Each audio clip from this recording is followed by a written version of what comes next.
na pagbabatayan ng ating tagapagsalita ay matatagpuan sa Ebanghelyo ni Juan, Kabanata 16, talatang 12 hanggang 15. At ganito ang isinasaad.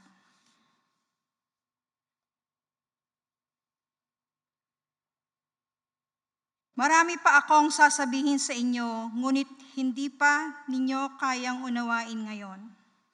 Pagdating ng Espiritu ng katotohanan, tutulungan niya kayo upang maunawaan ninyo ang buong katotohanan, sapagkat magsasalita siya hindi sa ganang kanyang sarili. Sasabihin niya sa inyo ang kanyang narinig at ipapahayag ang mga bagay na darating. Pararangalan niya ako, sapagkat sa akin magmumula ang ipapahayag niya sa inyo. Ang lahat ng sa Ama ay akin. Kaya ko sinasabing sa akin magmumula ang ipahahayag sa inyo. Ito po ang salita ng Diyos. Amen.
Magandang umaga po sa ating lahat.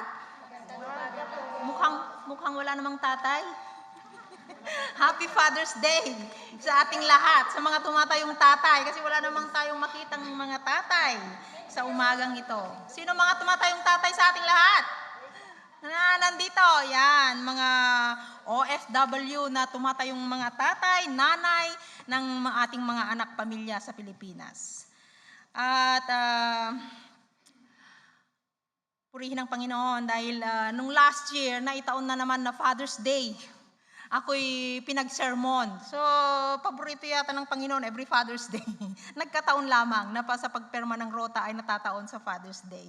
So, sa araw na ito, Father's Day na naman, Happy Father's Day. At sa araw ding ito, ating ipinagdiriwang ang Trinity Sunday. Trinity Sunday, unang linggo after Pentecost. Kapistahan sa karangalan ng Holy Trinity, ang tatlong persona ng Diyos. Ang Ama, ang Anak, at ang Banal na Espiritu Santo. Tayo nga po'y manalangin.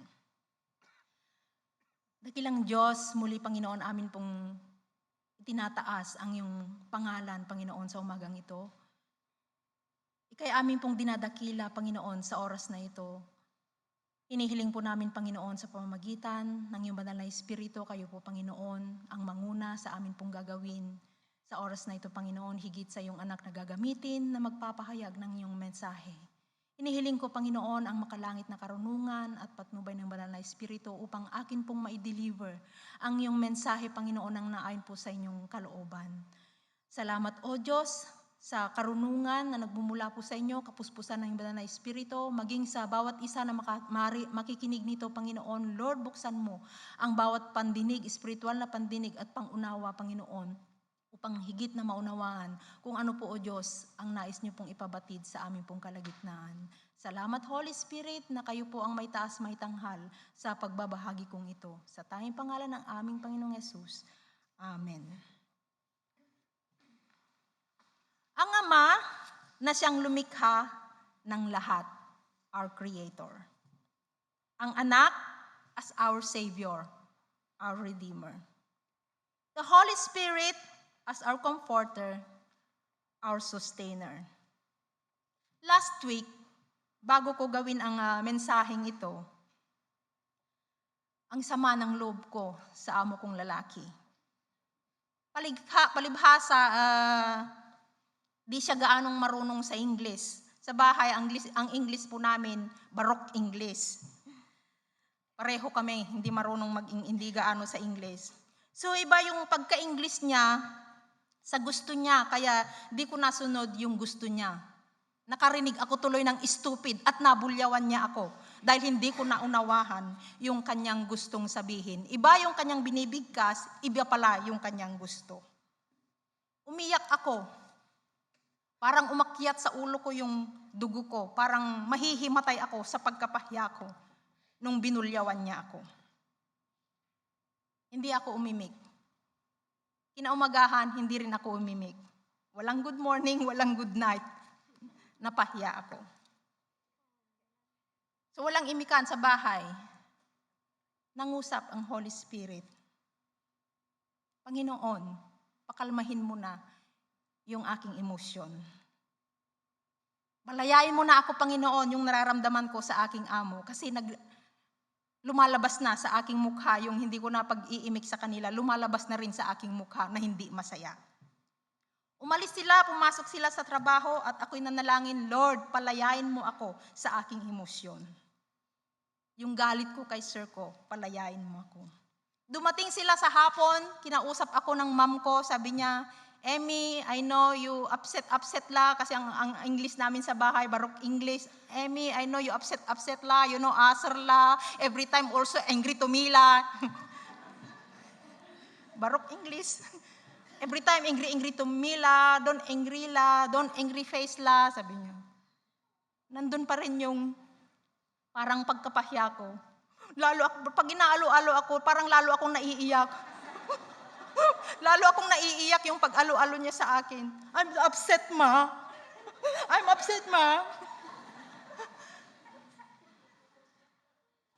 Sabi ni Taning, sige, tampo ka pa.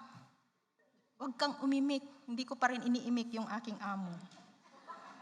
So nanalangin na naman ako ulit sa Panginoon. Panginoon, magliwanag ka sa bawat isa sa amin. Hindi na lang yung aking sarili. Panginoon, magliwanag ka sa aming tahanan. Sa aking mga amo, kay Sir ko, sa bawat isa sa amin sa tahanan ito, Panginoon, magliwanag ka sa amin. Palayain mo ako sa aking emosyon na ito. And the Holy Spirit worked. Hindi lang sa akin, sa bawat isa sa amin. The next day, kinausap ako ng amo ko na lalaki. Sabi niya, palibhasa nga Barok English kami sa bahay. Emmy, sabi niya sa akin, inalo-alo niya ako, tinapik-tapik niya ako sa likod. Emmy, you upset ah. Kasi nga Barok English kami sa bahay. Emmy, you upset. Ay, yeah, you know, upset la, sorry, hay kamyong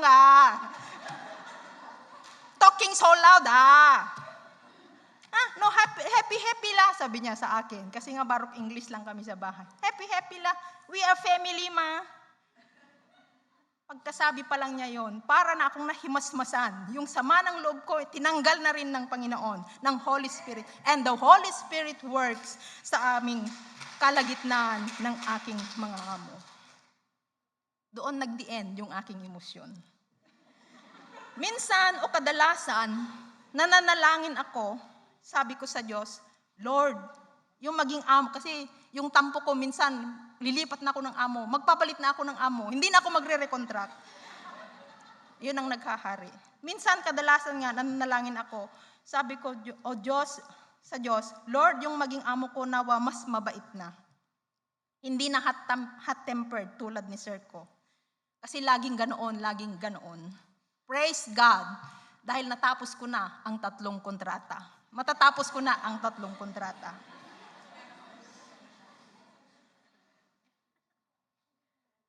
Tatlong kontrata, mag-6 na taon na sa kanila ng may pagtitiis, pagtitiyaga, pangunawa, pagpapatawad sa panahon na ako'y pinapahiya. Mula sa teksto po natin, mga bunga ng pagpapawalang sala, sa pamamagitan ng pananalig sa ating Panginoong Jesus. Nasa pamamagitan niya, mayroon na tayong kapanatagan sa harapan ng Diyos. Mga amo natin, sila yung nag-i-stress minsan sa atin, problema natin na siyang dahilan sa paghihinagpis natin, minsan kapamilya, minsan ka-church natin, bagamat nilalang din sila ng Diyos, minsan hinahayaan ng Diyos na maranasan natin ang mapahiya, ang masaktan, ma-down, at maghinagpis.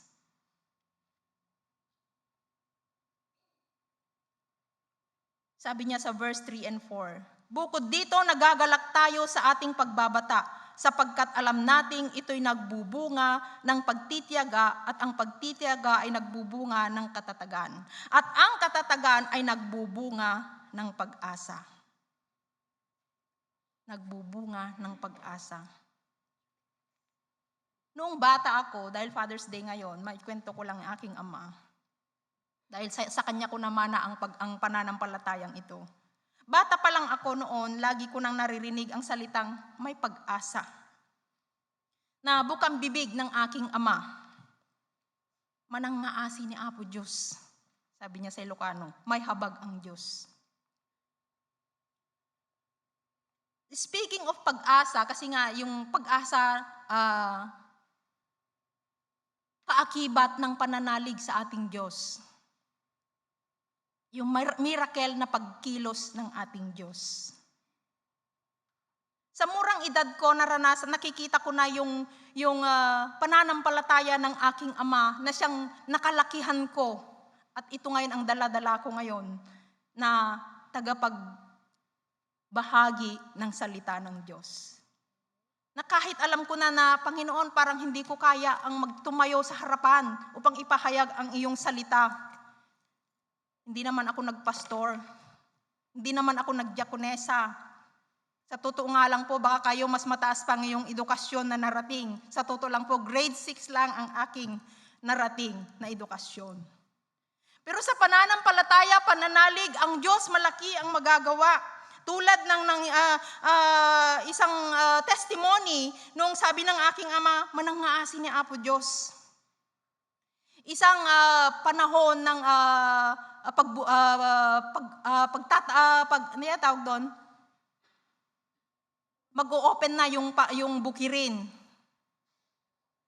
Mag-aararo, siyempre mag-aararo, process pa mag-aararo. Pero panahon yon ng tagtuyot. Walang patubig, mahina ang tubig. Hindi niya lahat mababasa yung mga sinilong, anong tawag sa Tagalog? Yung bukirin, yung buong bukirin. Dahil mahina ang patubig, walang ulan, tagtuyot nga po. Sabi ng aking tatay, manangaasi na Apo Diyos, mag-aararo pa rin siya kasi mahuhuli na yung bukirin niya na matatamnan. Kapag mahuhuli, baka yung mga dagalang ang kakain sa mga mahuhuling aanihin dahil siya yung mahuhuling mag-aani. Nag-araro siya para makasabay siya sa mga nagbukid na, nag-umpisa ng nagbukid. Nag-araro siya kahit walang ulan, hindi kulang ang patubig. Sabi manangaasi na Apo Diyos, may habag ang Diyos. Yung pananampalataya niya yun, habang nag-aararo siya, biglang bumuhos ang malakas na ulan at pinuno lahat ang mga ano tawag doon, sinilong, punong-puno ng tubig. Hindi ko alam ang Tagalog niyon. Punong-puno ng tubig dahil sa kahabagan ng Diyos. Pananampalataya ng isang ama. Ito'y mararanasan natin hindi lang sa isang ama. Napakahalaga sa isang pananampalataya ng isang ama. Maipamamana niya sa kanyang mga anak yung kanyang pananampalataya. Kaya aking nakalakhan yung pananampalataya na kahit na parang imposible na sa paningin, ngunit sa pananampalataya nagiging posible sa Panginoon. Hallelujah. Sabi niya sa verse 5, hindi tayo nabibigo sa ating pag-asa sapagkat ang pag-ibig ng Diyos ay ibinuhos sa ating mga puso sa pamamagitan ng Espiritu Santo na ipinagkaloob sa atin. Minsan sa ating mga buhay mayroong mga bagyo. Ang bagyo, malakas na hangin, malakas na ulan, may kulog at kidlat pa. Sa buhay ng tao, iba't ibang problema o bagyo ng buhay. Ngunit ang pag-asa hindi nakasalalay sa sitwasyon, sa tao, maging sa sarili, ngunit ang pag-asa nasa mapagmahal at makapangyarihang Diyos. Makapangyarihang Diyos sa lahat, hindi tayo hinahayang madaig, hindi tayo hinahayang masira, manlupaypay, mapalayo sa ating pananalig dahil sa bagyo ng buhay. Bagkos, kayang-kayang baguhin ng Diyos ang bagyo ng ating buhay. Turn into blessing dahil nandyan ang Holy Spirit nagpapalakas sa atin, nagtuturo sa atin upang di tayo susuko. Bagkos punong-puno ng pag-asa na malalampasan din natin ang lahat ng bagyo ng ating mga buhay. Sino ang inyo pong mga kakilalang mga tao? Na kung sino pa yung mga punong-puno ng pagsubok, bakit nakakangiti pa rin sila? Kung sino pa yung iisa lang ang pagsubok, siya pa yung daig na daig. Parang pasan ang buong daigdig. Dahil mayroon silang Diyos na pinapanalinginan. Diyos na nagmamahal sa kanila. Diyos na ipinagkaloob ang kanyang bugtong na anak upang hanguin tayo mula sa kasalanan at paghihirap at paghihinagpis. Kasama ng banal na Espiritu, our comforter, sustainer of good. Na kahit nasa kalagitnaan na tayo ng sitwasyon na kung saan ay hirap na tayong mag-way out. Pero nandyan ang Holy Spirit na nagpapaalala sa atin, nagpapalakas sa atin, nagtuturo sa atin dahil mahal tayo ng Diyos. Ipinagkaloob niya ang banal na Espiritu upang tayo ay hindi manghina, upang tayo ay maging malakas, tayo ay magpapatuloy sa ating pananampalataya sa ating Diyos. Sa ngalan ng Ama at ng Anak ng Espiritu Santo. Amen.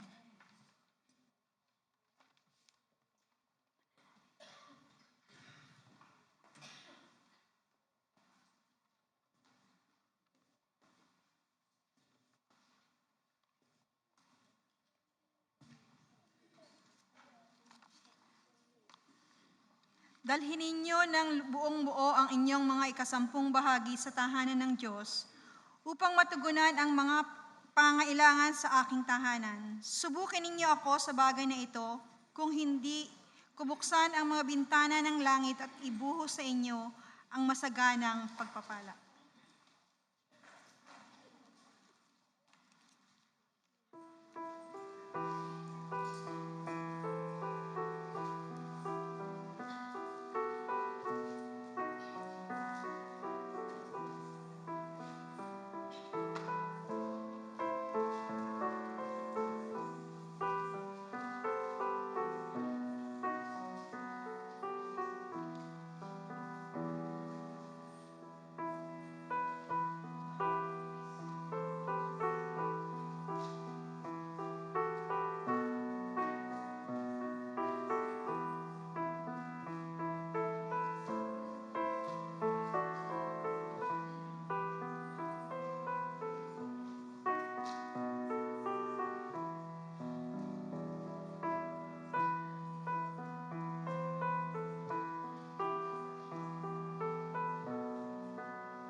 Lord, pakagamitin po ito, Panginoon, nang nahin po sa inyong kalooban, sa ikalalawak po ng inyong kaharian dito po sa lupa.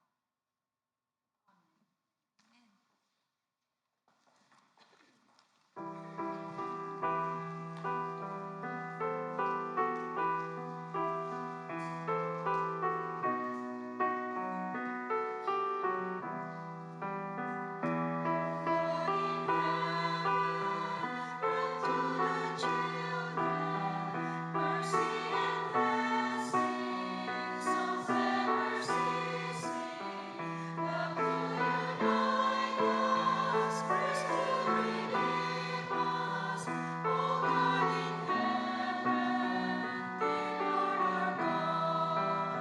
Habang inaawit po natin ang O God in Heaven, atin na pong dalhin sa ating harapan ang ating handog pasasalamat para sa Father's Day.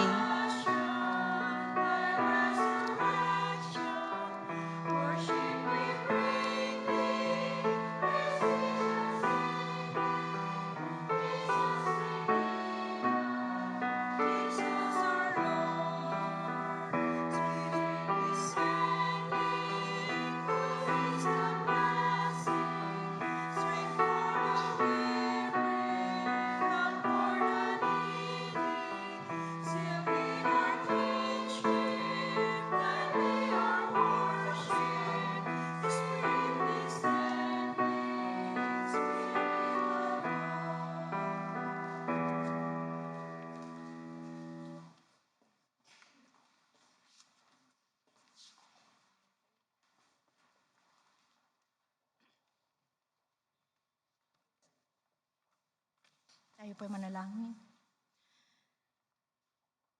Dakilang Diyos, ikay amin pong patuloy na pinapasalamatan sa araw na ito, Panginoon, na kung saan amang banal amin pong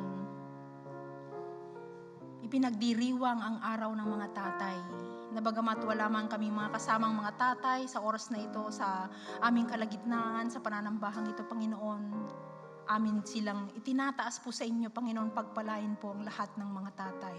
Ang aming mga tatay, ang aming mga asawa na tatay ng aming mga anak, dakilang Diyos, saan man sila naroroon sa oras na ito, pagpalain niyo po sila, Panginoon.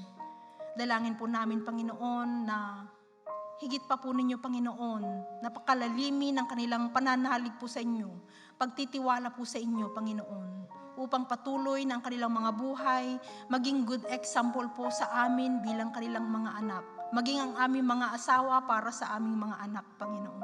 Lord, pananampalataya na nagmumula po sa inyo, Panginoon, ang patuloy niyo pong paghariin sa bawat isa sa kanila, na siyang maipapamana rin po nila sa kanilang mga anak, Panginoon. Salamat, O Diyos, sa inyo bilang Ama namin, Panginoon, na aming tagapagligtas. Ama namin, Panginoon, na nagmamahal sa amin, na bagamat minsan, Panginoon, kami nagiging suwail sa inyong harapan, Panginoon. Lord, marami pong salamat na patuloy niyo po kaming minamahal. Bilang Ama namin, patuloy niyo po kaming iniingatan, ginagabayan sa pamamagitan ng iyong banal na Espiritu.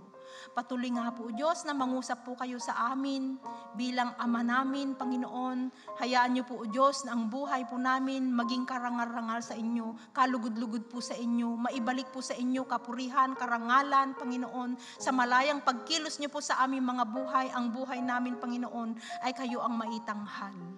Salamat, Panginoon, sa pananampalataya na patuloy, O Diyos, na pinapalugo niyo po sa amin. Na patuloy, O Diyos, na pinag-iaalab ninyo po sa amin. Salamat, Panginoon, na kayo ang patuloy na kumikilos sa pamamagitan ng iyong banal na Espiritu, Panginoon. Salamat sa iyong anak, Panginoon, na siyang naging daan upang kami hanguin mula sa kasalanan, Panginoon. Kaya't patuloy nga po, O Diyos, na magpakahayag ka po sa amin. Salamat, Panginoon. Salamat, dakilang Diyos. Sa lahat po ng mga may pinagpapasalamat sa oras na ito, Panginoon, mga may birthday, anniversary, maging sa mga mayroong karamdaman, Panginoon, Lord, pagalingin niyo po sila, Panginoon, hipuin ang kanilang mga karamdaman sa oras na ito, Panginoon, anumang klase ng karamdaman.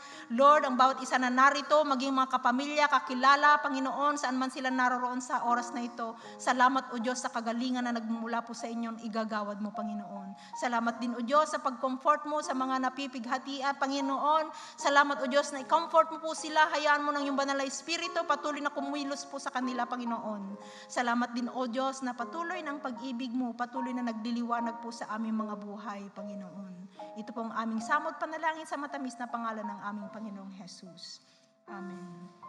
Sumainyo nawa ang kapayapaan at ang pag-ibig na kalakip, ang pananampalataya, buhat sa Diyos Ama at ang masaganang pagpapala ng Panginoong Hesukristo at ang gabay ng Espiritu Santo mula ngayon at magpakailanman.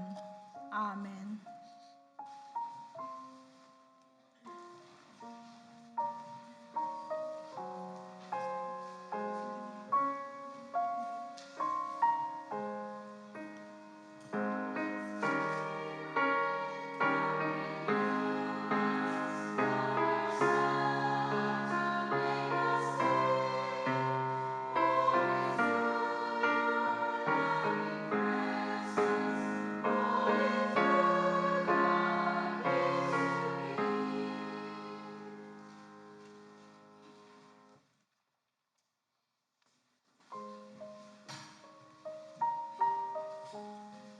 Announcement po sa mga nakaiwan sa kubeta, nandito lang po sa harapan ang sunglass na ito.